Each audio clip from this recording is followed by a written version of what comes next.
കഴിഞ്ഞ 10 വർഷത്തിന് ശേഷം മെഴുകുതിരിക്ക് എമർജൻസി ലാമ്പിനും ഡിമാൻഡ് ഉണ്ടാക്കി തന്ന കോൺഗ്രസ്സുകാർക്ക് നന്ദി പറഞ്ഞുകൊണ്ട് തന്നെ തുടങ്ങാം. കോൺഗ്രസ്സുകാർ വന്ന പൊതുവെ ബിസിനസ്സുകാർക്ക് നല്ല ഗുണമായിരിക്കും. CPM ഭരിച്ചപ്പോൾ പവർ കട്ട് ഉണ്ടായിരുന്നില്ല, പക്ഷെ കോൺഗ്രസ്സുകാർ വന്നപ്പോൾ പവർ കട്ട് തുടങ്ങുന്നു പറഞ്ഞു. പക്ഷെ പവർ കട്ട് തുടങ്ങിയത് ആരും അറിഞ്ഞില്ല എന്നാണ് തോന്നുന്നത്. കാരണം കറക്റ്റ് 7:30 കഴിഞ്ഞ ഒരാഴ്ചയായിട്ട് കറണ്ട് പോകുന്നുണ്ട്, പിന്നെ 10 മണിക്കും പോകുന്നുണ്ട്, എന്നിട്ട് 10:15 വരുള്ളൂ. അങ്ങനെ പവർ കട്ട് തുടങ്ങിയത് ആരടുത്ത് പറയാണ്ട് എന്തായാലും കോൺഗ്രസ്സുകാർ തുടങ്ങി വെച്ചിട്ടുണ്ട്. എന്തായാലും ബിസിനസ്സുകാരെല്ലാവരും വളരട്ടെ എന്ന് ഞാൻ പറയുകയാണ്. അത് മാത്രമല്ല, ഈ പവർ കട്ടിന് പകരം ഇന്റർനെറ്റ് ഇതുപോലെ കട്ട് ചെയ്യുകയാണെങ്കിൽ അത്രയും നല്ലതാണെന്നേ ഞാനും പറയുള്ളൂ. അപ്പൊ പ്രധാന വാർത്തകളിലേക്ക് സ്വാഗതം. എന്റെ കൂടെയുള്ളത് ശ്രീലക്ഷ്മിയാണ്. അത് തന്നെയാണ് നമുക്ക് ഇന്ന് പ്രധാനപ്പെട്ട വാർത്തയിലേക്ക് പോകേണ്ടത് കേട്ടോ. അതേ വാർത്ത തന്നെയാണ്. വൈദ്യുതി പ്രതിസന്ധി തുടർച്ചയായ 4ാം ദിവസവും നിയന്ത്രണം. ഇരുട്ടിൽ തപ്പി. സാധാരണ നമ്മുടെ ഇവിടെയൊക്കെ എന്ന് പറയുന്നത് സാധാരണക്കാര് ചില പെൺകുട്ടികളുണ്ട്, ചില പെൺകുട്ടികൾ മാത്രമല്ല കേട്ടോ, എല്ലാവരും ഉൾപ്പെടും. എന്ത് വിശേഷങ്ങൾ ഉണ്ടെങ്കിലും അല്ലെങ്കിൽ അത് സ്റ്റാറ്റസ് ആക്കി വാട്സപ്പിലും ഇൻസ്റ്റയിലും ഒക്കെ വെക്കുന്ന ഒരു ശീലം നമുക്കുണ്ട്, ഞാൻ ഉൾപ്പെടെയുള്ളവർക്കുണ്ട്. അപ്പോൾ ഇന്നലെ കഴിഞ്ഞ ദിവസം ഞാൻ ഇങ്ങനെ ഒരു സ്റ്റോറി കാണുകയുണ്ടായി. ഒരാളുടെ റീലാട്ടോ, ഒരു റീല് കണ്ടു. വെറുതെ സ്ക്രോൾ ചെയ്തു പോയതാണ്. റീൽ ഇതാണ്: ഇരുട്ടത്തിരുന്ന് അതായത് കത്തിച്ചു വെച്ചിരിക്കുകയാണ് വിളക്ക്. സാധാരണ നമ്മുടെ മണ്ണെണ്ണ വിളക്ക് കത്തിച്ചു വെച്ചാൽ അതിന്റെ അരികിലിരുന്ന് വായിക്കുകയാണ്, പുസ്തകം വായിക്കുന്ന ഒരു ചിത്രം ഞാൻ കണ്ടു. കറണ്ട് പോയി എന്ന് ഉള്ളൊരു പരാതി തന്നെയാണ് കേട്ടോ ആ ഒരു റീലിൽ നിന്ന് എനിക്ക് മനസ്സിലായത്. അതുപോലെ തന്നെ ഭക്ഷണം കഴിക്കുന്നു മണ്ണെണ്ണ വിളക്ക് കത്തിച്ചു വെച്ച്. അപ്പോൾ അതൊക്കെ യഥാർത്ഥത്തിൽ ഒന്ന് ചിന്തിച്ചു നോക്കൂ. നമുക്ക് LDF ഭരിക്കുന്ന സമയത്ത് വലിയ രീതിയിൽ വിമർശനങ്ങളുമായിട്ട് നടന്നവരാണ്. അവർ ഭരണപക്ഷത്തിൽ കയറി കഴിഞ്ഞപ്പോൾ ഉണ്ടായ ഒരു പ്രശ്നം ഒന്ന് ഓർത്തു നോക്കൂ. അവർ അത് തന്നെ ആവർത്തിക്കുകയാണ്. അന്നത്തെ വിമർശനങ്ങൾ ഒന്ന് തിരുത്താൻ ശ്രമിച്ചാൽ ഇപ്പോൾ ഇത്തരത്തിലുള്ള പരാതികൾ ഉയരില്ല. അപ്പോൾ അത് തന്നെയാണ് വാർത്തയിലേക്ക് വിശദമായി നമുക്കൊന്ന് പോവാം. രാജ്യത്ത് പീക്ക് സമയത്തെ വൈദ്യുതി ഉപയോഗം 300 ഗിഗാവാട്ടിലേക്ക് കുതിക്കുമ്പോൾ കേരളം ഇരുട്ടിലേക്ക്. വലിയ വില കൊടുത്താലും വൈദ്യുതി ലഭിക്കാത്തതിനാൽ തുടർച്ചയായ 4ാം ദിവസവും സംസ്ഥാനത്ത് 5 മണിക്കൂർ നീണ്ട വൈദ്യുതി നിയന്ത്രണം ഏർപ്പെടുത്തി. ഭൂരിഭാഗം പ്രദേശങ്ങളിലും രാത്രി 2 ഘട്ടങ്ങളിലായി 1 മണിക്കൂർ വൈദ്യുതി മുടക്കം പതിവായി. ഓണക്കാലം കൂടി കണക്കിലെടുത്ത് അടുത്ത മാസവും തുടർന്നുള്ള മാസങ്ങളിലും വൈദ്യുതി ലഭ്യത ഉറപ്പാക്കാനുള്ള കരാറുകൾക്ക് KSEB ശ്രമം തുടരുന്നു. അപ്പോൾ ഈ ലഭ്യമായ വൈദ്യുതി ആവശ്യകതയും അതുപോലെ തന്നെ വിലയിരുത്തിയ തത്സമയ വിപണിയിൽ നിന്ന് വൈദ്യുതി വാങ്ങുന്നതിനാൽ 1 മണിക്കൂറിൽ താഴെ സമയത്തിനുള്ളിലാണ് അടുത്ത മണിക്കൂറിലെ വൈദ്യുതി ലഭ്യത ഉറപ്പാക്കാൻ കഴിയുന്നത്. വൈദ്യുതി കിട്ടിയില്ലെങ്കിൽ ലോഡ് കൂടിയ സബ്സ്റ്റേഷനുകളോട് നിശ്ചിത സമയം ഫീഡർ ഓഫ് ചെയ്യാൻ നിർദ്ദേശിക്കും. അതിനാൽ മുൻകൂട്ടി ഉപയോക്താക്കളെ വൈദ്യുതി മുടങ്ങുന്ന സമയം കൃത്യമായി അറിയിക്കാൻ കഴിയില്ലെന്നൊരു പരിമിതിയുണ്ട്. നമുക്ക് നാട്ടിലൊക്കെ ഉണ്ടല്ലോ ഈ സാധാരണ പ്രാദേശിക ചാനലുകളിലുമൊക്കെ അല്ലെങ്കിൽ അവരുടെ ഫേസ്ബുക്ക് പേജുകളിലുമൊക്കെ സാധാരണ വരാറുണ്ട്. അതായത് എന്തെങ്കിലും ഈ വൈദ്യുതിയുമായി ബന്ധപ്പെട്ട് എന്തെങ്കിലും പണികളോ മറ്റോ ഒക്കെ നടക്കുകയാണെങ്കിൽ രാവിലെ ഇത്ര സമയം മുതൽ വൈകുന്നേരം ഇത്ര സമയം വരെ ഇന്ന സ്ഥലങ്ങളിൽ വൈദ്യുതി മുടങ്ങും എന്നുള്ള ഒരു സന്ദേശം എത്താറുണ്ട്. അപ്പോൾ സ്വാഭാവികമായിട്ടും സാധാരണക്കാരായ ആളുകൾക്ക് എപ്പോഴും കയ്യിൽ ഇല്ലാതിരിക്കാൻ സാധിക്കില്ല എന്നുള്ളൊരവസ്ഥയിലേക്ക് നമുക്ക് ഫോൺ ഉപയോഗം എത്തിയിട്ടുണ്ട്. അതായത് കുട്ടികൾക്കൊക്കെ ആണെങ്കിലും അത്യാവശ്യമാണ്. പരീക്ഷാ സമയങ്ങളാണെങ്കിലും മൊബൈൽ ഫോണുകളുടെയും അതുപോലെ തന്നെ ലാപ്ടോപ്പുകളുടെയും ഉപയോഗം വലിയ രീതിയിൽ വർദ്ധിക്കുന്നു. അപ്പോൾ അതുകൊണ്ട് അവർക്കത് ഈ ചാർജ് ചെയ്ത് വെക്കുവാനും അതുപോലെ തന്നെ കറണ്ട് പോയി കഴിഞ്ഞാൽ പിന്നെ ചാർജ് ഇല്ലെങ്കിൽ ഫോൺ അവിടെ ഓഫ് ആയിട്ടിരിക്കും. അപ്പോൾ പെട്ടു എന്നൊരു അവസ്ഥയിലേക്ക് എത്തും. അതുകൊണ്ട് ഫോണൊക്കെ ചാർജ് ചെയ്ത് വെക്കാൻ ഇങ്ങനെ സന്ദേശങ്ങൾ എത്തുന്നത് നമുക്ക് ഉപകാരമാണ്. നേരത്തെ എന്തെങ്കിലും ചെയ്ത് വെക്കണമെങ്കിൽ അപ്പോൾ സ്വാഭാവികമായിട്ടും വീട്ടമ്മമാരായിക്കോട്ടെ അവരിങ്ങനെ ചിന്തിക്കും. അതായത് നാളെ ഇപ്പോൾ ദോശയോ ഇഡലിയോ ഉണ്ടാക്കാനാണ് തീരുമാനിച്ചിരിക്കുന്നതെങ്കിൽ ഇപ്പോൾ ഈ വീട്ടമ്മമാരെ സംബന്ധിച്ച് ഇപ്പോൾ അവർ ചിന്തിക്കുന്ന ഒരേ ഒരു കാര്യമായിരിക്കും കേട്ടോ, ഫോണിനെ പറ്റിയല്ല. അവർ ചിന്തിക്കുന്നത് അടുക്കളയിലെ നാളെ എന്ത് ഉണ്ടാക്കും, നാളെ എന്ത് കഴിക്കാൻ ഉണ്ടാക്കും എന്നൊരു വിഷയമാണ് അവരുടെ ഏറ്റവും വലിയ തലവേദന. അപ്പോൾ ദോശയോ ഇഡലിയോ ഒക്കെയാണ് ഉണ്ടാക്കുന്നതെങ്കിൽ അതിനുള്ള മാവ് ശരിയാക്കി വെക്കാൻ അല്ലെങ്കിൽ അത് ഉഴുന്നും പച്ചരിയും ഒക്കെ അരച്ച് വെക്കുന്നതിന് അവർക്ക് അതായിരിക്കും അവരുടെ ഏറ്റവും വലിയ തലവേദന. അപ്പോൾ അവരതായിരിക്കും ചിന്തിക്കുക. വീട്ടിലൊക്കെ അമ്മ പറയാറുണ്ട് കേട്ടോ, സാധാരണ ഇങ്ങനെ കറണ്ട് പോയി കഴിയുമ്പോൾ ഇനി എന്നാ ചെയ്യുന്നത് എന്ന് ചോദിക്കാറുണ്ട്. അപ്പോൾ കറണ്ട് വന്നോ എന്ന് ഈ മിനിറ്റിന് ചോദിച്ചുകൊണ്ടിരിക്കുന്ന ഒരു പതിവൊക്കെ എല്ലാ വീടുകളിലും ഉണ്ട്. എൻ്റെ വീടുകളിൽ മാത്രമല്ല, എല്ലാ വീടുകളിലും കറണ്ട് വന്നോ എന്നുള്ള. അപ്പോൾ നമുക്ക് വീട്ടിൽ കറണ്ട് ഇല്ലെങ്കിൽ അടുത്ത വീട്ടിൽ കറണ്ട് ഉണ്ടോ, നമ്മുടെ ഇനി എന്തെങ്കിലും പ്രശ്നമാണോ എന്നുള്ളൊരു പേടി കാരണം നമ്മൾ നോക്കാറുണ്ട്. അപ്പോൾ മറ്റെല്ലായിടങ്ങളിലും ഇല്ലെന്ന് പറയുമ്പോൾ മലയാളികൾ അങ്ങനെയാണല്ലോ സാധാരണ. നമുക്ക് ഏറ്റവും കൂടുതൽ ഈ മലയാളികൾക്ക് സന്തോഷം ഉണ്ടാകുന്ന ഒരു കാരണം എന്ന് പറയും, ഞാൻ അടച്ചാക്ഷേപിക്കുകയല്ല, നമ്മളൊരു ആക്ഷേപഹാസ്യം എന്ന നിലയിൽ ഒരു തമാശ എന്ന നിലയിൽ മാത്രം എടുത്താൽ മതി അതിനെ കേട്ടോ. സാധാരണയായിട്ട് നമ്മൾ ഈ കറണ്ടൊക്കെ പോകുമ്പോൾ അല്ലെങ്കിൽ മറ്റുള്ള ഒരാൾക്ക് ഇത്തിരി കൂടുതൽ കിട്ടിയാൽ സന്തോഷമാകുന്നത് ഈ കറണ്ട് ബില്ലേ ഉള്ളൂ എന്ന് സാധാരണ ട്രോളുകളിലൊക്കെ കണ്ടിട്ടുണ്ട്. അപ്പോൾ അതാണ് എന്തായാലും അതൊരു ഗൗരവകരമായ കാര്യമാണ് കേട്ടോ. ഈ പെട്ടെന്നൊക്കെ കറണ്ട് പോയി കഴിഞ്ഞാൽ ഇപ്പോൾ മന്ത്രി സണ്ണി ജോസഫ് പറഞ്ഞത് കാസർഗോഡ് ചീമേനിയിൽ ആണവ നിലയം അപകടരഹിതമായി നടത്താൻ സാധിക്കും. എല്ലാ കക്ഷി നേതാക്കളുമായും പൊതുജനങ്ങളുമായും ഇക്കാര്യം സംസാരിക്കാൻ തയ്യാറാണ്. സാങ്കേതിക പഠനവും എല്ലാവരും യോജിച്ചുള്ള പ്രവർത്തനവും ആവശ്യമാണെന്നുള്ള രീതിയിലാണ് അദ്ദേഹത്തിന്റെ ഒരു പ്രതികരണം എന്നുള്ളതാണ്.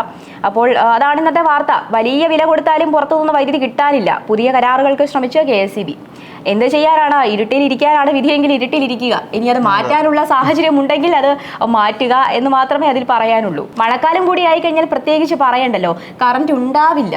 എവിടെയെങ്കിലും എന്തെങ്കിലുമൊക്കെ മരങ്ങൾ ഒടിഞ്ഞു വീണും അല്ലെങ്കിൽ എന്തെങ്കിലുമൊക്കെ പ്രശ്നങ്ങൾ ഉണ്ടായി കറണ്ട് കാണില്ല. അപ്പോൾ ഇപ്പൊ തന്നെ തുടങ്ങുകയാണെങ്കിൽ നന്നായിരിക്കും. കാരണം മഴക്കാലം നല്ല ഗംഭീരമായിരിക്കും എന്ന് തന്നെയാണ് തോന്നുന്നത്. ഇനി നമുക്ക് പ്രധാനപ്പെട്ട ഒരു വാർത്തയിലേക്കാണ് കേട്ടോ പോകേണ്ടത്. മ്യാൻമർ തീരക്കടലിൽ റോഹിംഗ്യ അഭയാർത്ഥികളുടെ ബോട്ടുകൾ മുങ്ങി പൊലിഞ്ഞു 500 ജീവൻ. മ്യാൻമറിലെ കലാപബാധിത സംസ്ഥാനമായ റാഖൈനിൽ നിന്ന് റോഹിംഗ്യ അഭയാർത്ഥികളുമായി പോയ 2 ബോട്ടുകൾ മുങ്ങി 500-ലേറെ പേർ മരിച്ചു. അഭയാർത്ഥികളും കുടിയേറ്റവുമായി ബന്ധപ്പെട്ട UN ഏജൻസികളാണ് മ്യാൻമർ തീരക്കടലിലെ ബോട്ട് ദുരന്ത വാർത്ത കഴിഞ്ഞ ദിവസം പുറത്തുവിട്ടത്. അപ്പോൾ ഇതിന്റെ ആരംഭം ഇതാണ് കേട്ടോ. ഈ മ്യാൻമറിൽ 2017 പട്ടാള നായാട്ടിൽ ആയിരക്കണക്കിന് റോഹിംഗ്യ മുസ്ലിങ്ങൾ കൂട്ടക്കുരുതി ചെയ്യപ്പെട്ടതോടെയാണ് വൻതോതിലുള്ള പലായനത്തിന് തുടക്കം. കൈക്കുഞ്ഞുങ്ങളുമായി കടൽ കടന്ന് കൂട്ടപ്പലായനത്തിന് ശ്രമിച്ച 100 കണക്കിന് കുടുംബങ്ങൾ ബോട്ട് മുങ്ങി മരിച്ചിട്ടുണ്ട്. 7,30,000 പേർ ബംഗ്ലാദേശിൽ അഭയം തേടി. 2021 പട്ടാള അട്ടിമറിക്ക് പിന്നാലെ ആഭ്യന്തര യുദ്ധം കനത്തത് റോഹിംഗ്യകളുടെ ജീവിതം കൂടുതൽ ദുരിതകരമാക്കിയിട്ടുണ്ട്. അപ്പോൾ അടിസ്ഥാന സൗകര്യങ്ങൾ പോലും ഇല്ലാതെ നിറഞ്ഞു കവിഞ്ഞ ബംഗ്ലാ ക്യാമ്പുകൾക്ക് US-ൽ നിന്നുൾപ്പെടെ ധനസഹായവും കുറഞ്ഞ് പ്രതിസന്ധികൾ കനത്തതോടെ റോഹിംഗ്യകൾക്ക് ഇവിടെ നിന്ന് പലായനം ചെയ്യേണ്ട അവസ്ഥയാണ്. അപ്പോൾ ഒന്ന് ഓർത്തു നോക്കൂ, പലായനങ്ങൾ എത്രത്തോളം ദുരിതപൂർണമാണ് എന്നുള്ളതാണ് അവിടെ ചിന്തിക്കേണ്ടത്. അപ്പോൾ മലേഷ്യ, ഇന്തോനേഷ്യ, തായ്ലൻഡ് തുടങ്ങിയ രാജ്യങ്ങളിൽ ചെന്നുപെട്ടാൽ അഭയം ലഭിക്കുമെന്ന പ്രതീക്ഷയിലാണ് ഇവർ അല്ലെങ്കിൽ റോഹിംഗ്യകൾ അത്യന്തം അപകടകരമായ കടൽയാത്രകൾ നടത്തുന്നത്. പേമാരിയും വെള്ളപ്പൊക്കവും ഒക്കെ മൂലം കടൽ പ്രക്ഷുബ്ധമായിരിക്കെ യാത്രയ്ക്ക് മുതിർന്നത് ദുരന്തത്തിന്റെ ആക്കം കൂട്ടിയിട്ടുണ്ട്. അപ്പോൾ കപ്പൽ യാത്ര എന്ന് പറയുന്നത് ദുരന്തമുണ്ടാക്കും എന്നുള്ളൊരു കാര്യമാണതിൽ. അപ്പോൾ മ്യാൻമർ തീരക്കടലിലെ ദുരന്തത്തിന് മുൻപ് ആൻഡമാൻ കടൽ, ബംഗാൾ ഉൾക്കടൽ വഴി സഞ്ചരിച്ച് ബോട്ട് മുങ്ങി 300-ലേറെ പേർ മരിച്ചിരുന്നു. കഴിഞ്ഞ വർഷം ഇവിടെ ബോട്ട് ദുരന്തങ്ങളിലായി 900 പേർ മരിച്ചിരുന്നു. അപ്പോൾ ഒന്ന് ഓർത്തു നോക്കൂ, എന്ത് സംഭവിച്ചാലും, യുദ്ധമാണെങ്കിലും പലായനമാണെങ്കിലും അതിൻ്റെ ഫലമായിട്ടുള്ള പ്രതിസന്ധികളാണെങ്കിലും പ്രത്യാഘാതങ്ങളാണെങ്കിലും എന്തിലും മനുഷ്യരുടെ ജീവൻ തന്നെയാണ് പൊലിയുന്നത്. ജീവൻ പേടിച്ചുള്ള ഓട്ടമാണല്ലോ, ജീവൻ രക്ഷിക്കാനുള്ള ഓട്ടമാണല്ലോ. അപ്പോൾ അതിൽ പൊലിഞ്ഞില്ലാതാവുന്നത് ഒരുപാട് ജീവനുകളാണ്. ആ ഒരു വാർത്തയാണ് മനോരമയിൽ ഇന്ന് ഉള്ളത്. അതിനെക്കുറിച്ചാണ് നമ്മളിപ്പോൾ വിശകലനം ചെയ്തത്. ആ ഒരു വാർത്തയിലേക്കാണ് ആദ്യം കടന്നത്. പ്രധാനപ്പെട്ട വാർത്തയിലേക്കായിട്ട് ആദ്യം കടന്നത് ഇതിലേക്കാണ്. ഹിസ്റ്ററി എടുത്തു നോക്കിയാൽ ഈ പൊതുവെ അഭയാർത്ഥികളെ ആരും കയറ്റാറില്ല. ഇന്നത്തെ കാലത്തെന്നല്ല, ഇന്നത്തെ കാലത്ത് കൂടുതലും കയറ്റുണ്ട്. ഇടകാലത്ത് കുറച്ചും കൂടി കയറ്റിയിട്ടുണ്ടായിരുന്നു. ഇപ്പം അത് വീണ്ടും ഇതാവാൻ തുടങ്ങി. ഒരു 90-95 കാലം വരെ ഒട്ടും കയറ്റിയിട്ടുണ്ടായിരുന്നില്ല. ഈ മ്യാൻമർ പ്രശ്നം അന്നും ഉണ്ടായിട്ടുണ്ട്. അന്ന് എല്ലാവരെയും കൊന്നുകളയുക ചെയ്തിരിക്കണം. അതുപോലെ തന്നെ അന്ന് ഇതുപോലെ ബോട്ട് മുക്കിക്കളയുക ചെയ്തിരിക്കണത്. ഇതിപ്പോൾ ബോട്ട് മുങ്ങി എന്നുള്ള ന്യൂസാണ് വന്നിരിക്കണത്. പക്ഷെ അത് കൂടുതൽ മുക്കിക്കളഞ്ഞതായിരിക്കും. കാരണം അഭയാർത്ഥികളെ തഴയും എങ്ങനെ പോയാലും. എല്ലാ രാജ്യത്തും അങ്ങനെ തന്നെയാണ്. ഇനിയിപ്പോൾ ഇത്തരത്തിൽ രക്ഷപ്പെടണം എന്നുള്ളൊരു കാരണമായിരിക്കും ബോട്ട്. അപ്പോൾ ഈ കാലാവസ്ഥ കൂടി പ്രതികൂലമായിട്ട് വന്നു കഴിഞ്ഞാൽ ബോട്ട് മുങ്ങും. അതാണ് സംഭവിച്ചത്. ഇനിയിപ്പോൾ നമുക്ക് കേരളത്തിലെ ഒരു വാർത്തയിലേക്കാണ് കേട്ടോ. ഈ PSC-യുമായിട്ട് ബന്ധപ്പെട്ട വാർത്തകളൊക്കെ വിശകലനം ചെയ്തതാണ്. അതിൻ്റെ അന്വേഷണങ്ങൾ അല്ലെങ്കിൽ അന്വേഷണവുമായിട്ട് മുന്നോട്ട് പോകുന്ന കാര്യങ്ങളെക്കുറിച്ചൊക്കെ നമ്മൾ വിശകലനം ചെയ്തിരുന്നു. ഇന്നിപ്പോൾ വാർത്തയുടെ പ്രധാനപ്പെട്ട ഒരു ഘട്ടത്തിലേക്കാണ്. ഈ പരീക്ഷയുടെ മാർക്ക് കൈമാറില്ലെന്ന് PSC. ഒന്നുകൊണ്ടൊന്നും പഠിക്കില്ല. PSC പഠിക്കില്ല എന്നല്ല കേട്ടോ, PSC പഠിക്കില്ല. PSC വിവരാവകാശ കമ്മീഷൻ ഉത്തരവിന് എതിരെ ഹൈക്കോടതിയിലേക്ക് പോവുകയാണ്. അതായത് ഇവിടെ സംഭവിച്ചത്, ഈ പരീക്ഷ കഴിഞ്ഞ് ഈ ക്രമക്കേട് നടന്ന പ്ലാനിംഗ് ബോർഡ് ചീഫ് പരീക്ഷയുടെ മാർക്ക് കൈമാറണമെന്ന വിവരാവകാശ കമ്മീഷൻ ഉത്തരവ് പാലിക്കാതെ അതിനെതിരെ PSC ഹൈക്കോടതിയിലേക്ക്. 3 തസ്തികകളിലേക്കുള്ള പൊതുപരീക്ഷയാണ് നടന്നതെന്നും ഇതിൽ ഒരു പരീക്ഷയുടെ റാങ്ക് ലിസ്റ്റ് പ്രസിദ്ധീകരിക്കാത്തതിനാൽ മറ്റ് 2 പരീക്ഷകളുടെ മാർക്ക് പുറത്തുവിടാൻ കഴിയില്ലെന്നുമാണ് PSC-യുടെ നിലപാട്. അപ്പോൾ വിവരാവകാശ കമ്മീഷന്റെ ഉത്തരവിനെതിരെ അപ്പീൽ നൽകാനാണ് തങ്ങളുടെ തീരുമാനമെന്നാണ് ഇപ്പോൾ PSC അതായത് അറിയിച്ചിരിക്കുന്നത്. ഒന്ന് ഓർത്തു നോക്കൂ, ഈ ഇതിൽ രസകരം എന്താണെന്നോ, ഈ പരീക്ഷ കഴിഞ്ഞ അഭിമുഖത്തിന് മുൻപ് ചില PSC അംഗങ്ങൾ തന്റെ മാർക്ക് ചേർത്തു എന്ന ആരോപണം നിലനിൽക്കുകയാണ്. മാർക്ക് കൈമാറണമെന്ന കമ്മീഷൻ ഉത്തരവ് പാലിക്കാൻ PSC തയ്യാറാകാത്തത്. 2023 ജൂലൈ 13 നടന്ന പൊതു പ്രാഥമിക പരീക്ഷയെക്കുറിച്ച് സംശയം ഉയർന്നതിനെ തുടർന്നാണ് ഉദ്യോഗാർത്ഥികൾ ചിലർ ഉത്തരക്കടലാസിന്റെ പകർപ്പ് വിവരാവകാശ നിയമപ്രകാരം ആവശ്യപ്പെട്ടെങ്കിലും നൽകാൻ PSC തയ്യാറായില്ല. ഇത്രയേ ഉള്ളൂ, സംഭവം ഇത്രയേ ഉള്ളൂ. ഇത് ഇങ്ങനെ ഒരു വലിയ അന്വേഷണം പുരോഗമിക്കുകയാണ്. അന്വേഷണം വലിയ രീതിയിൽ മുന്നോട്ട് പോകുന്ന സാഹചര്യത്തിൽ ഇങ്ങനെ കൂടി ഒരു വിവരാവകാശ കമ്മീഷൻ ഒരു നിർദ്ദേശം, ഒരു ഉത്തരവ് വന്നാൽ, അല്ലെങ്കിൽ രേഖകൾ കൊടുക്കേണ്ടി വന്നാൽ പെടും എന്ന് അറിയാം പി എസ് സിക്ക് അറിയാം. അതായത് അവിടെ ഒരു വലിയ, അത് തന്നെയാണ് ഇതിൽ പറയുന്നത്. ഇതിന് പിന്നാലെ സർക്കാർ പ്രഖ്യാപിച്ച ക്രൈംബ്രാഞ്ച് അന്വേഷണം പുരോഗമിക്കവേ കൂടുതൽ രേഖകൾ പുറത്തു വരുന്നത് തങ്ങൾക്ക് തിരിച്ചടിയാകുമെന്ന് കണ്ടാണ് ഇപ്പോൾ വിവരാവകാശ കമ്മീഷന്റെ ഉത്തരവ് തള്ളിക്കളയാൻ PSC തീരുമാനിച്ചതെന്നാണ് സൂചനയല്ല, അത് മനസ്സിലാക്കാവുന്ന കാര്യമേ ഉള്ളൂ. കാരണം വിവരങ്ങൾ, ഒന്നാമതേ മൊഴികൾ, ഉദ്യോഗാർത്ഥികളുടെ മൊഴികൾ, അതുപോലെ തന്നെ അവരുടെ പ്രതിഷേധങ്ങൾ കഴിഞ്ഞ ദിവസം നമ്മൾ കണ്ടു, അവരുടെ നിസ്സഹായത, അതുപോലെ തന്നെയുള്ള നിരവധിയായിട്ടുള്ള കാര്യങ്ങളും വിവരങ്ങളും പുറത്തു വരുമ്പോൾ അന്വേഷണത്തിൽ അത് PSCക്ക് തിരിച്ചടിയാകുമെന്നുള്ളൊരു ഭയം PSCക്ക് എന്തായാലും ഉണ്ട്. അതൊന്ന് വിറച്ചിട്ടുണ്ടെന്നുള്ളത് തന്നെയാണ് അല്ലെങ്കിൽ രേഖകൾ കൈമാറുന്നതിൽ. കാരണം അന്ന് കൈമാറിയ രേഖകളിൽ നിന്നാണ് ഇത്തരത്തിൽ ഒരു മാർക്കിന്റെ വലിയ ക്രമക്കേട് പുറത്തായത്. കണ്ടോ, ഇതിപ്പോൾ 10 മാർക്കിനുള്ള ഉത്തരം മൂല്യനിർണ്ണയം നടത്തിയിട്ടില്ലെന്ന് കണ്ടെത്തിയതും PSCയുടെ ചരിത്രത്തിലെ ഏറ്റവും വലിയ ക്രമക്കേട് പുറത്തായതും ഈ ഉദ്യോഗാർത്ഥികൾ വിവരാവകാശ കമ്മീഷനെ സമീപിച്ചത് കൊണ്ട് തന്നെയായിരുന്നു അന്ന്. അപ്പോൾ അങ്ങനെയാണ് 1 വർഷം കാത്തിരുന്നാണ് ഉത്തരക്കടലാസ് അപേക്ഷകർക്ക് ലഭിച്ചത്. അപ്പോൾ ഒരു തവണ അങ്ങനെ സംഭവിച്ചത് കൊണ്ട് തന്നെ ഇപ്പോൾ ഒരു തവണ ഈ ചൂടുവെള്ളത്തിൽ വീണ പൂച്ച പച്ചവെള്ളം കണ്ടാലും ഭയപ്പെടുമെന്ന് പറയുന്നത് പോലെ അന്ന് സംഭവിച്ചത് കൊണ്ട് തന്നെ ഇതും തിരിച്ചടിയാകുമോ എന്ന് PSCക്ക് പേടിയുണ്ടോ? ഒന്നാമത് ഈ PSC അതിന്റെ വിശ്വാസ്യത കളഞ്ഞു കുളിച്ചാണ് ഇപ്പോൾ സമൂഹത്തിൽ നിലനിൽക്കുന്നത്. അതിന്റെ കൂടെ ഇത്തരത്തിലുള്ള അന്വേഷണം കൂടി നടക്കുമ്പോൾ, ക്രൈംബ്രാഞ്ചിന്റെ അന്വേഷണം കൂടി നടക്കുമ്പോൾ, അന്വേഷണം ക്രൈംബ്രാഞ്ചിന്റെ ഭാഗത്തുനിന്ന് കൂടി നടക്കുകയാണ്. അപ്പോൾ ഇത്തരത്തിൽ തെളിവുകൾ പുറത്തു വന്നാൽ, വിവരങ്ങൾ പുറത്തു വന്നാൽ അത് തിരിച്ചടിയാകുമെന്നുള്ളൊരു പേടി, എന്തായാലും അങ്ങനെ ഒരു ഭയം PSCക്ക് ഉണ്ട്. അത് തന്നെയാണ് ഇത്തരത്തിലുള്ളൊരു ഉത്തരവ് തള്ളിക്കളയാൻ PSCക്ക് പ്രേരണയായ PSC തീരുമാനിച്ചതെന്നുള്ളത് തന്നെയാണ് അതിന്റെ ഉള്ളടക്കം. ഇനി മറ്റൊരു വാർത്തയാണ് കേട്ടോ. മന്ത്രിയാക്കാൻ കോഴ, ഫോൺ വിളി അന്വേഷണം ഉത്തരേന്ത്യയിലേക്ക് ഇങ്ങനെയൊക്കെ ചെയ്യാവോ? മന്ത്രിയാക്കാൻ കോഴ ആവശ്യപ്പെട്ട പ്രിയങ്ക ഗാന്ധി MP ഓഫീസിൽ നിന്നാണെന്ന് പറഞ്ഞ വ്യാജേന തട്ടിപ്പുകാർ കൂടുതൽ ജനപ്രതിനിധികളെ ബന്ധപ്പെട്ടു. ഏലത്തൂർ MLA വിദ്യാ ബാലകൃഷ്ണന് പുറമെ എംപിമാരായ ഷാഫി പറമ്പിൽ, ഡീൻ കുര്യാക്കോസ് എന്നിവരെയൊക്കെയാണ് ഈ തട്ടിപ്പുകാർ ഈ നമ്പറിൽ നിന്ന് വിളിച്ചിട്ടുള്ളത്. പറയുന്നത് ഇതാണ്, അതായത് ഈ സംഭവത്തിൽ Priyanka Gandhi MP private secretary DS രാജ്കുമാറിന്റെ പരാതിയിൽ വയനാട് സൈബർ പോലീസ് കേസെടുത്തിട്ടുണ്ട്. ഈ രാജ്കുമാറിന്റെ പേരിൽ മറ്റൊരു ഫോൺ നമ്പർ ഉപയോഗിച്ചായിരുന്നു ഈ ഫോൺ വിളി. മന്ത്രിസഭ ഉടൻ പുനഃസംഘടിപ്പിക്കുമെന്നും 3 കോടി രൂപ നൽകിയാൽ അതിൽ ഉൾപ്പെടുത്തുകയോ ഇഷ്ടക്കാരെ കയറ്റുകയോ ചെയ്യാമെന്നുമായിരുന്നു വാഗ്ദാനം. അപ്പോൾ ഒന്ന് ഓർത്ത് നോക്കൂ. അപ്പോൾ ഇങ്ങനെ ഒരു ഈ എംപിമാരെയൊക്കെ വിളിക്കുന്നതിനകത്ത് അവരുടെ ഒരാളുടെ ഭാഗത്തുനിന്നുണ്ടായ ഒരു പ്രതികരണമാണ് കേട്ടോ. ഈ മന്ത്രിസഭ അധികാരത്തിൽ വന്നിട്ട് കുറച്ചല്ലേ ആയുള്ളൂ, പിന്നെ എങ്ങനെ പുതിയ മന്ത്രി ഉണ്ടാകുമെന്ന് ചോദിച്ചപ്പോൾ അതിന് ഉത്തരമായിട്ട് ഈ വിളിച്ച വ്യക്തി പറഞ്ഞ കാര്യം ഇതാണ്, അതൊക്കെ മാഡം വിചാരിച്ചാൽ നടക്കുമെന്നായിരുന്നു മറുപടി. അപ്പോൾ തന്നെ ഫോൺ കട്ട് ചെയ്യുകയും അതുകൊണ്ട് പണത്തിന്റെ കാര്യത്തിലേക്കൊന്നും കടന്നില്ലെന്നും MP പറയുകയുണ്ടായി. വിളിച്ചയാൾ ഇംഗ്ലീഷിലാണ് സംസാരിച്ചത്. ഇംഗ്ലീഷിൽ സംസാരിച്ചാലും മലയാളത്തിൽ സംസാരിച്ചാലും മന്ത്രിയാക്കാൻ കോട നൽകണം, അല്ലെങ്കിൽ മന്ത്രിയാക്കി തരാം എന്നൊക്കെ പറയുന്നത്, അത് ഒന്നെങ്കിൽ നല്ല രീതിയിലുള്ള ഒരു കളിപ്പീര്, അല്ലെങ്കിൽ നല്ല രീതിയിലൊന്ന് പറ്റിക്കുന്നു. അപ്പോൾ ആ ഒരു വാർത്തയെക്കുറിച്ചാണ് മനോരമയിൽ ഉൾപ്പെടുത്തിയിട്ടുള്ളത്. അത്തരമൊരു വാർത്തയാണ്. വിളിച്ച ആൾക്കാർ മണ്ടന്മാരാണെന്നാ തോന്നുന്നത്. കാരണം ഒന്നാമത് പൊളിറ്റിക്സിൽ കുബുദ്ധിയുള്ളവരാണ് കൂടുതൽ ഉണ്ടാവുക. അവരുടെ അടുത്ത് ഇങ്ങനെ പറ്റിക്കാൻ നിന്ന് വിളിക്കണവര് പറ്റിക്കപ്പെടുന്നല്ലാണ്ട് എത്ര കുളം കണ്ടതാന്ന് ചോദിക്കുന്നത് പോലെയാണ് നമ്മൾ ഇതെത്ര കണ്ടിരിക്കുന്നത്. നമ്മൾ 18 അടവും പയറ്റി നിൽക്കുന്നവരുടെ അടുത്താണ് അടുത്ത അടവുമായിട്ട് ചെല്ലുന്നത്. അപ്പോൾ ഇതൊക്കെ നമ്മൾ ഒരാളെ പറ്റിക്കുന്നുണ്ടെങ്കിലുണ്ടല്ലോ, ഞാനതിന് വഴി പറഞ്ഞു തരികയൊന്നുമല്ല, പ്രത്യേകിച്ച് ഒരു കള്ളത്തരം ചെയ്യുമ്പോൾ അതിൽ പിടിച്ചു നിൽക്കാനുള്ള ഒരു കഴിവ് കൂടെ വേണം. വീണടം വിഷ്ണുലോകം എന്ന് പറയുന്നത് പോലെ നമ്മൾ ഈ ഒരു കാര്യം ചെയ്യുമ്പോൾ ആ കാര്യത്തിൽ എന്തെങ്കിലും തെറ്റ് പറ്റിയാൽ അവിടെ പിടിച്ചു നിൽക്കാനുള്ള ഒരു തൻ്റെടം കൂടി കാണിക്കണം. അത് കള്ളത്തരമാണെങ്കിലും എന്താണെങ്കിലും അവർക്ക് നമ്മൾ കള്ളത്തരം ചെയ്തു എന്നുള്ളൊരു തോന്നൽ അവർക്ക് ഉണ്ടാവരുത്. അപ്പോൾ അതുപോലെ നിൽക്കാൻ കഴിവുള്ളതും പ്രാപ്തിയുള്ളവർക്കും മാത്രം പറഞ്ഞിട്ടുള്ള കാര്യമാണ് ഇങ്ങനെയുള്ളതൊക്കെ. അല്ലാതെ മണ്ടത്തരങ്ങൾ കാണിച്ചുകൊണ്ട് ഇങ്ങനെയൊന്നും ചെയ്യരുത്. മന്ത്രിയാക്കാൻ കോട എന്ന് പറയുന്ന വളരെ ഗൗരവകരമേറിയ ഒരു വിഷയമാണ് കേട്ടോ. എന്നാലും നമ്മളതിനെ പറയുകയായിരുന്നു, കുറച്ചുകൂടി ബുദ്ധി ഉപയോഗിച്ച്, അല്ലെങ്കിൽ ബുദ്ധിയുള്ള ആരായി നമ്മൾ പറയാറുണ്ട് സാധാരണ, കുറച്ചെങ്കിലും ബുദ്ധി ഉണ്ടെങ്കിൽ മന്ദബുദ്ധി എന്നെങ്കിലും വിളിക്കാമായിരുന്നു എന്നൊക്കെ പറയാറുണ്ട്. അപ്പോൾ ഇങ്ങനെയൊക്കെ മണ്ടത്തരങ്ങൾ കാണിക്കുമ്പോൾ ചിന്തിച്ച് ചെയ്യുക, മണ്ടത്തരങ്ങൾ ആവർത്തിക്കാതിരിക്കുക. അപ്പോൾ ഇത് മറ്റൊരു കേസ് കൂടിയാണ് കേട്ടോ. കേസ് എന്ന് പറഞ്ഞാൽ വലിയ വിഷയം തന്നെയാണ്. അപ്പോൾ അതിനെക്കുറിച്ച് അത് ഫോൺ വിളി അന്വേഷണം ഉത്തരേന്ത്യയിലേക്ക് കൂടി എന്നുള്ളതാണ് തലക്കെട്ട്. നമുക്കിനി ചില ഇറാനിലെ അല്ലെങ്കിൽ യുദ്ധവുമായി ബന്ധപ്പെട്ട ചില വാർത്തകളിലേക്ക് കൂടി കടക്കേണ്ടിയിരിക്കുന്നു. ഇറാൻ തലസ്ഥാനമായ ടെഹ്റാനിലെ ആശുപത്രിക്ക് നേരെയും ഹോർമുസിൽ ഇറാന്റെ കപ്പലിന് നേരെയും ബോംബാക്രമണം നടത്തിയ US ആക്രമണം കടുപ്പിച്ചു. അപ്പോൾ US നാവിക ഉപരോധം മറികടക്കാൻ ശ്രമിച്ച ഇറാന്റെ എണ്ണക്കപ്പലാണ് ആക്രമിക്കപ്പെട്ടത്. സംഘർഷ കേന്ദ്രമായ ഹോർമുസ് കടലിടുക്ക് വഴി കുറച്ച് എണ്ണക്കപ്പലുകൾ മാത്രമാണ് ഇന്നലെ കടന്നുപോയത്.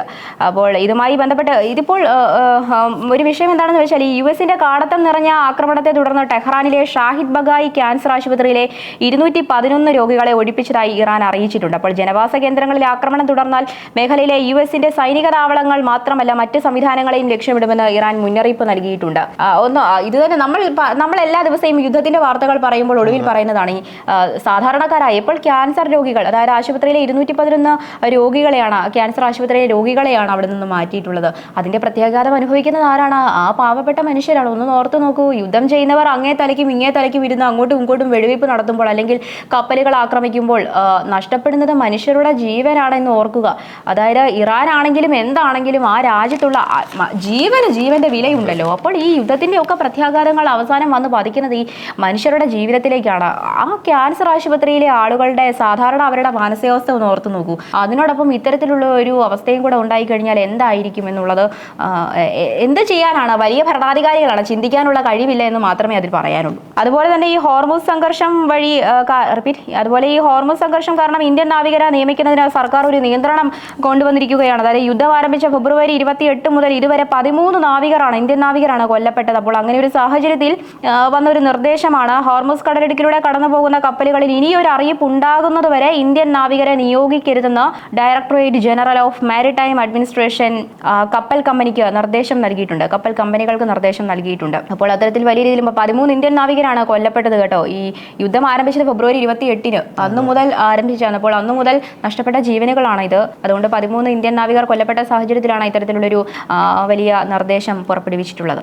ഇനി നമുക്കൊരു വിവാദത്തിലേക്ക് കടക്കാം. വിവാദം എന്ന് പറയുമ്പോൾ പല വിവാദങ്ങളുണ്ടല്ലോ. മാസപ്പടിയോ അതുപോലെ തന്നെ പാലാ നഗരസഭയൊന്നും അല്ല കേട്ടോ. ഇത് BJP-യുമായിട്ട് ബന്ധപ്പെട്ടിട്ടുള്ള ഇന്നലെ പറഞ്ഞ അതേ വാർത്തയുടെ ഒരു തുടർ വാർത്തയാണ്, അല്ലെങ്കിൽ അതുമായി ബന്ധപ്പെട്ടൊരു വാർത്തയാണ്. ഈ ഓഡിറ്റ് നടത്താൻ BJP എന്നുള്ളതാണ് തലക്കെട്ട്. നിയമസഭാ തെരഞ്ഞെടുപ്പിലെ ഫണ്ട് തട്ടിപ്പിനെ കുറിച്ച് BJP ഓഡിറ്റ് സംഘം അന്വേഷിക്കും. എല്ലാ വർഷവും നിയോജക മണ്ഡല തലം മുതൽ സംസ്ഥാന കമ്മിറ്റി വരെ ഓഡിറ്റിംഗ് നടത്താറുണ്ടെന്നും ഈ വർഷം നിയമസഭാ തെരഞ്ഞെടുപ്പ് നടന്നതിനാൽ അതിന്റെ ഫണ്ട് കൈകാര്യം ചെയ്തതുകൂടി സ്വാഭാവികമായും പരിശോധിക്കുമെന്നും ഓഡിറ്റിന് നേതൃത്വം നൽകുന്നവർ പറഞ്ഞിട്ടുണ്ട്. അപ്പോൾ ഇതിനകത്ത് പറയുന്ന ഈ ഫണ്ട് തിരിമറിയെക്കുറിച്ച് പുറത്തു വന്ന വിവരങ്ങൾ ഓഡിറ്റ് സംഘം നിരീക്ഷിക്കുന്നുണ്ട്. BJP കേന്ദ്ര കമ്മിറ്റി സൗജന്യമായി നൽകിയ പതാകകൾ 2 ലക്ഷം രൂപ വീതം വാങ്ങി നേതാക്കൾ മണ്ഡലം കമ്മിറ്റികൾക്ക് മറിച്ചു വിറ്റതായാണ് പരാതി. കഴിഞ്ഞ ദിവസം പല ആരോപണങ്ങളുണ്ടായിരുന്നു കേട്ടോ. നമ്മൾ ഇന്നലെ പറഞ്ഞതാണ്, പല ആരോപണങ്ങളുണ്ടായിരുന്നു. അതിലൊന്നാണിത്. ഏതൊക്കെ മണ്ഡലങ്ങളിലാണ് ഇത് നടന്നതെന്നുള്ളത് അടക്കം പരിശോധിക്കും. അങ്ങനെ അതുമായി ബന്ധപ്പെട്ട ഓഡിറ്റിംഗ് അല്ലെങ്കിൽ അന്വേഷണമൊക്കെ പുരോഗമിക്കുകയാണ്.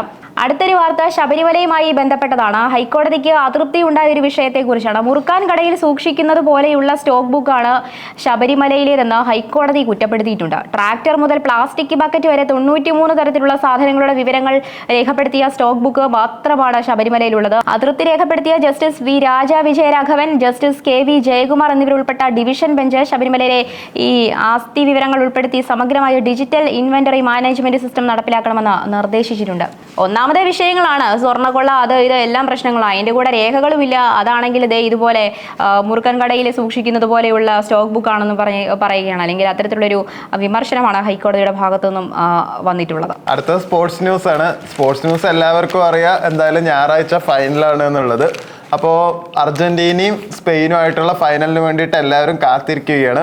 അതുമാത്രമല്ല, കഴിഞ്ഞ വേൾഡ് കപ്പിൽ അർജന്റീനയും ഫ്രാൻസും ആയിരുന്നു വന്നിട്ടുണ്ടായിരുന്നത്. അപ്പോൾ ഫ്രാൻസിൽ നന്നായി കളിക്കണ എംബാപ്പയാണെന്നുള്ള എല്ലാവർക്കും അറിയാം. അപ്പോൾ വർഷങ്ങൾക്ക് മുമ്പ് എംബാപ്പേനെ കുളിപ്പിച്ചതും പ്രസവ ടൈമിലൊക്കെ മെസ്സി ഉണ്ടായിരുന്നു, മെസ്സിയാണ് എംബാപ്പ എടുത്ത് പറഞ്ഞിട്ടുള്ള ന്യൂസും കാര്യങ്ങളൊക്കെ ഉണ്ടായിരുന്നു. അത് ഭയങ്കര ആഘോഷമായിട്ടുണ്ടായിരുന്നു. അതുപോലെ തന്നെ ഈ വർഷം സ്പെയിനിലെ നല്ല കളിക്കാരനായ ലാമിൻ യമാലിനെ അദ്ദേഹം വർഷങ്ങൾക്ക് മുമ്പ് ഇതുപോലെ കുളിപ്പിക്കണ ഒരു ഫോട്ടോ ഒക്കെ നന്നായിട്ട് കൊടുത്തിട്ടുണ്ട്. എന്തായാലും ഇന്ന് വലിയൊരു കട്ടൗട്ടാണ് ശരിക്കും പറഞ്ഞാൽ കേരള കൗമുദിയിൽ കൊടുത്തിരിക്കുന്നത്. ഓരോ വേൾഡ് കപ്പിലും ഇപ്പോൾ അർജന്റീനയാണ് 2 വേൾഡ് കപ്പിലും ഫൈനലിൽ വന്നിരിക്കുന്നത്. ഇതിലും കൂടി ജയിച്ച എന്തായാലും അർജന്റീനയ്ക്ക് ഇനിയിപ്പോൾ 4 വേൾഡ് കപ്പ് ആവും. അപ്പോഴും ബ്രസീലൊന്നും മുന്നിൽ തന്നെയാണ്, 5 ഉണ്ട്. അപ്പോൾ ഇതെന്തായാലും അർജന്റീനയുടെ അവസാനത്തെ ഒരു വേൾഡ് കപ്പാണെന്നൊക്കെ പറയുന്നുണ്ട്. കാരണം മെസ്സി ഇനി കളിക്കില്ല എന്തായാലും അടുത്ത വേൾഡ് കപ്പിൽ. കാരണം വയസ്സായി, എന്തായാലും 38 വയസ്സായി. അപ്പോൾ ഇനിയിപ്പോൾ അടുത്തതിൽ എന്തായാലും കളിക്കാൻ പറ്റില്ല എന്നാണ് പറയുന്നത്. ഇപ്പോൾ മെസ്സി ഇല്ലെങ്കിൽ അർജന്റീന ഇല്ല എന്ന് പറയുന്നവർ കുറേ പേരുണ്ട്. അത് ഏകദേശം സത്യമാണെന്ന് തോന്നുന്നു. മെസ്സി ആരാധകർക്ക് അത് വലിയ ബുദ്ധിമുട്ടാകും കേട്ടോ അങ്ങനെയൊക്കെ പറഞ്ഞു കഴിഞ്ഞാൽ. അതായത് മെസ്സി ആരാധകർ അത്ര കുറവല്ല. അപ്പോൾ അത്തരത്തിലുള്ള നമ്മളുടെ ഭാഗത്തുനിന്നും നമ്മളുടെ ഭാഗത്തുനിന്നും ഒരു വാക്ക് വന്നാൽ അല്ലെങ്കിൽ വാക്ക് വീണാൽ അത് ചിലപ്പോൾ അവരെ വലിയ രീതിയിൽ വിഷമിപ്പിച്ചേക്കും. എന്തായാലും നമ്മളിന്ന് എല്ലാ വിധത്തിലുള്ള വാർത്തകളിലേക്ക് കടന്നു ചെന്നു. ആദ്യം തുടങ്ങിയത് കറണ്ട് കട്ടാണ് കേട്ടോ. ആദ്യമേ ഇരുട്ടിലേക്കാണ് നമ്മൾ പോയത്. ഇരുട്ടിൽ നിന്നാണ് അങ്ങോട്ട് തുടങ്ങിയത്. അപ്പോൾ എന്തായാലും ഇന്നത്തെ വാർത്താ വിശേഷങ്ങൾ അല്ലെങ്കിൽ പത്രവാർത്താസ് ഇവിടെ പൂർണ്ണമാവുകയാണ്. നന്ദി.